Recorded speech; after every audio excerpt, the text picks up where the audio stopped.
In 1676, there broke out in the Old Dominion of Virginia a famous movement for right and justice. Let's learn more about this rebellion and its charismatic leader, Nathaniel Bacon. The Great Rebellion in the Old Dominion. In 1676, there broke out in Virginia what was called the Great Rebellion, a famous movement for right and justice. It was brought about by the tyranny of Sir William Berkeley, the governor of the colony of Virginia. It is the story of the first American rebellion. The tide of the rebellion was now in full flow. A paper to this effect was drawn up and signed, dated August, 1676. It was the first American Declaration of Independence. From that time forward, Eastern Virginia was free from Indian troubles, and Nathaniel Bacon was looked upon as the deliverer of the colony. But lack of provisions forced him to return and disband his forces, only a few men remaining with him. He soon learned that he had a worse enemy than the Indians to fight at home. Some of his leading supporters in Jamestown, Lawrence, Drummond, Hansford, and others, came hastily to his camp, saying that they had been obliged to flee for safety, as Sir William was back again with 18 ships in the river, and 800 men he had gathered in the eastern counties. The affair had now come to a focus. It was fight or yield and be treated as a traitor. Bacon resolved to fight, and he found many to back him in it, for he soon had a force collected. How many there were we do not know. Some say only 150, some say 800, but however that be, he marched with them on Jamestown, bringing his Indian captives with him. Rebels and Royalists the two parties were now called. People and tyrant would have been better titles, for Bacon was in arms for the public right, and had the people at his back. The old governor was ready. While in a comic, he had taken and hung 2 friends of Bacon who had gone there to try to capture him. He asked for nothing better than the chance to serve Bacon in the same way. His ships, armed with cannon, now lay in the river near the town. A palisade 10 paces wide had been built across the neck of the peninsula in which Jamestown stood. Beyond it lay a strong body of armed men. Berkeley felt that he had the best of the situation, and was defiant of his foes. It was at the end of a September day when Bacon and his small army of rebels arrived. Springing from his horse, he led the tired men up to the palisades, and surveyed the governor's works of defense. Then he ordered his trumpeter to sound defiance, and his men to fire on the garrison. There was no return fire. Sir William knew that the assailants were short of provisions, and trusted to hunger to make them retire. But Bacon was versed in the art of foraging. At Green Spring, 3 miles away, was Governor Berkeley's fine mansion, and from this the invading army quickly supplied itself. The governor afterwards bitterly complained that his mansion was almost ruined, his household goods and others of great value totally plundered, that he had not a bed to lie on, 2 great beasts, 300 sheep, 70 horses and mares, all his corn and provisions taken away. Evidently the rebels knew something about the art of war. This was not all, for their leader adopted another stratagem not well in accordance with the rules of chivalry. A number of the Loyalists of the vicinity had joined Berkeley, and Bacon sent out small parties of horse, which captured the wives of these men, and brought them into the camp. Among them were the lady of Colonel Bacon, Madame Bray, Madame Page, and Madame Ballard. He sent one of these ladies to the town, with a warning to the husbands not to attack him in his camp, or they would find their wives in front of his line. What Bacon actually wanted these ladies for was to make use of them in building his works.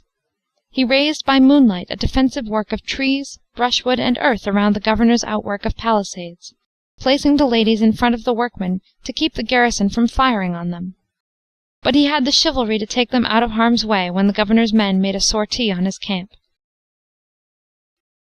The fight that took place may have been a hard one or a light one. We have no very full account of it. The most we know is that Bacon and his men won their victory, and that the governor's men were driven back, leaving their drum and their dead behind them.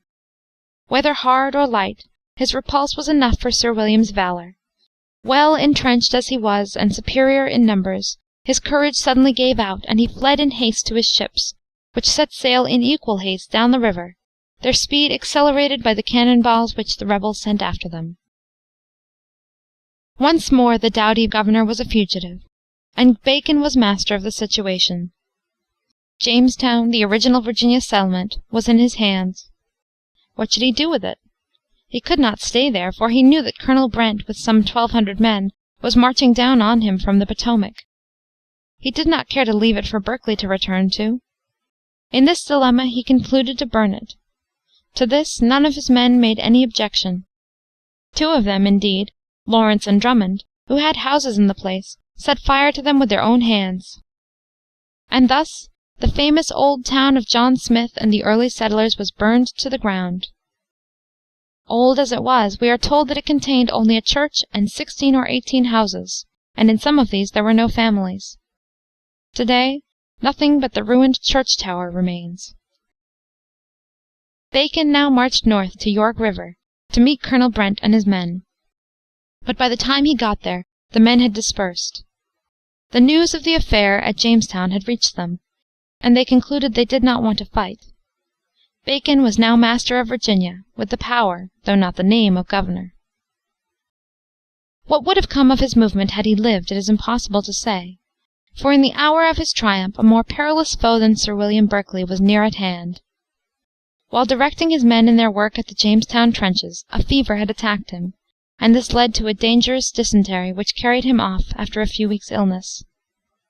His death was a terrible blow to his followers, for the whole movement rested on the courage and ability as a leader of this one man. They even feared the vindictive Berkeley would attempt some outrage upon the remains of the rebel leader, and they buried his body at night in a secret place. Some traditions assert that he was dealt with as De Soto had been before him, his body being sunk in the bosom of the majestic York River, where it was left with the winds and the waves to chant its requiem.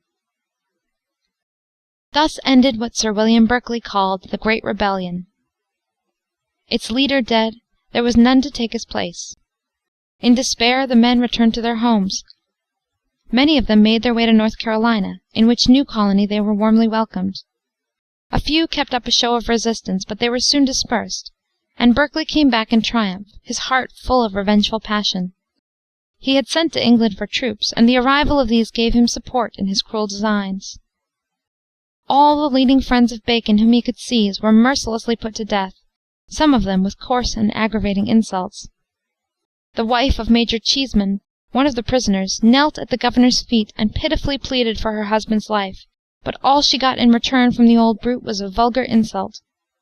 The major escaped the gallows only by dying in prison. One of the most important of the prisoners was William Drummond, a close friend of Bacon. Berkeley hated him, and greeted him with the most stinging insult he could think of. "Mr. Drummond," said he, with a bitter sneer, "you are very welcome. I am more glad to see you than any man in Virginia. Mr. Drummond, you shall be hanged in half an hour." And he was. His property was also seized, but when the king heard of this he ordered it to be restored to his widow.